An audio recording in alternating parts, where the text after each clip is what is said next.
Halo Via. Via. Wah, kita tuh ini ya dari semester 1 ketemu offline, terus sekarang tahu-tahu udah semester 5 aja nggak sih? Iya bener banget. Benar-benar nggak nyangka sih. Iya loh, Rek. Jadi kan aku kemarin abis buka-buka mata kuliah di semester 5 ya, terus nemu ternyata ada mata kuliah yang namanya fotogrametri digital. Nah itu kira-kira kalian ada yang tahu nggak sih sebenarnya matkul ini tuh ngebahas tentang apa? Ada yang tahu nggak? Gini, Vi, aku tahu sedikit sih tentang yang fotogrametri digital itu. Nah, mungkin sebelum ke fotogrametri digitalnya, bakal aku jelasin yang fotogrametri dasar dulu ya. Nah, untuk fotogrametri sendiri itu diambil dari suatu istilah gitu, yang fotos berarti sinar, grama adalah sesuatu yang tergambar, dan metron yang berarti mengukur. Nah, jadi fotogrametri itu ilmu untuk memperoleh informasi dari suatu objek gitu melalui proses pencatatan, pengukuran, dan interpretasi fotografis. Nah, di mana kayak aspek geometrik itu sebagai faktor utama. Nah, nantinya hasil dari fotogrametri dapat berupa foto udara. Dari sini udah paham kan ya, via yang fotogrametri. Nah, lanjut kalau yang fotogrametri digital itu hasil outputnya dalam bentuk digital gitu, Vi. Nah, waktu dulu fotogrametri itu masih menggunakan alat yang bernama stereo model gitu untuk menampilkan gambar 3D.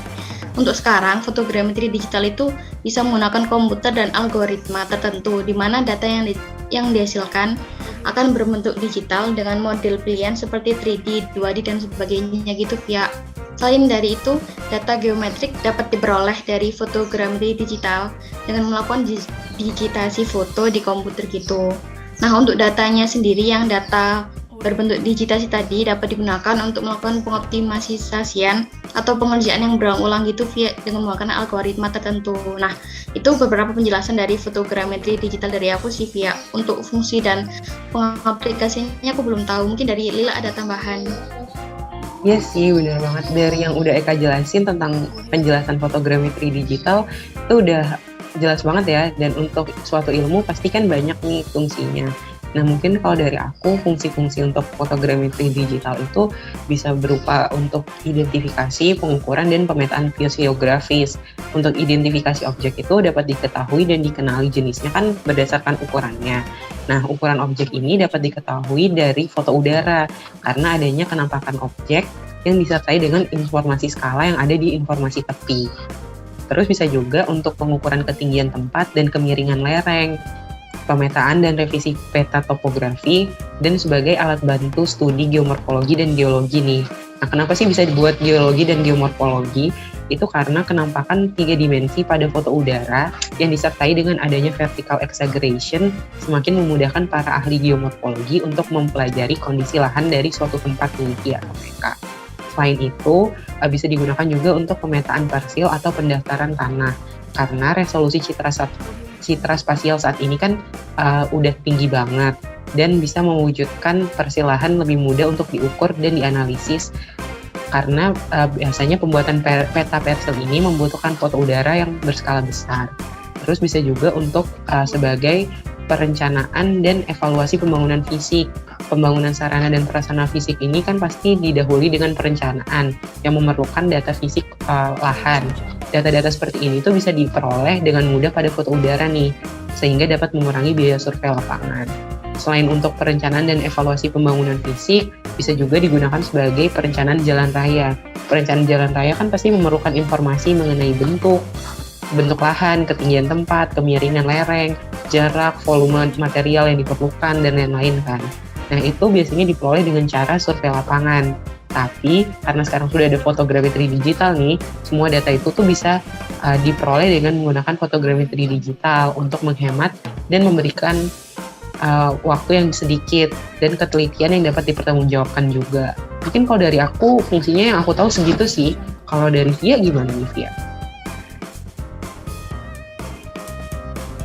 Kalau dari aku ya, ini setahu aku ya Lil ya, jadi selain yang kamu sebutin tadi, sebenarnya untuk fotogrametri digital ini juga bisa digunakan sebagai perencanaan jalan kereta api.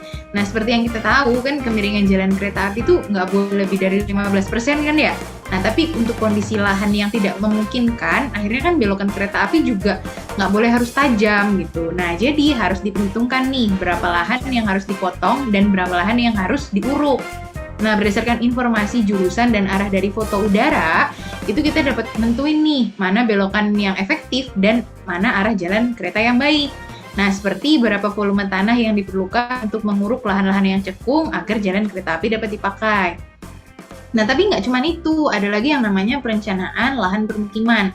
Nah, jadi kalau misalnya kita mau ngerencanain lahan permukiman kan butuh informasi ya, seperti informasi bentuk lahan, kemiringan lereng, arah atau jurusan lokasi permukiman, aksesibilitas lokasi, dan lain-lain.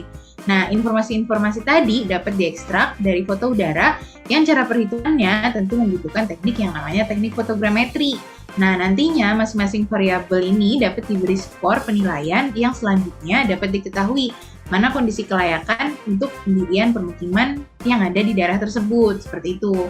Terus sebenarnya nggak cuma yang Lila sebutin sama yang aku sebutin tadi, tapi juga banyak kegunaan-kegunaan lain, terutama di bidang aspek pembangunan yang memerlukan informasi ukuran dari unsur fisik permukaan bumi.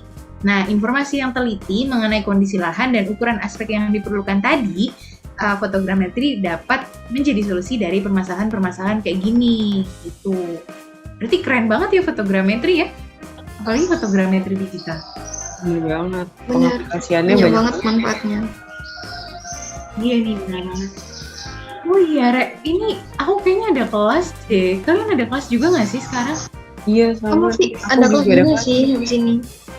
Oh yaudah kalau gitu sharing-sharingnya kita lanjutin di next sharing kali ya.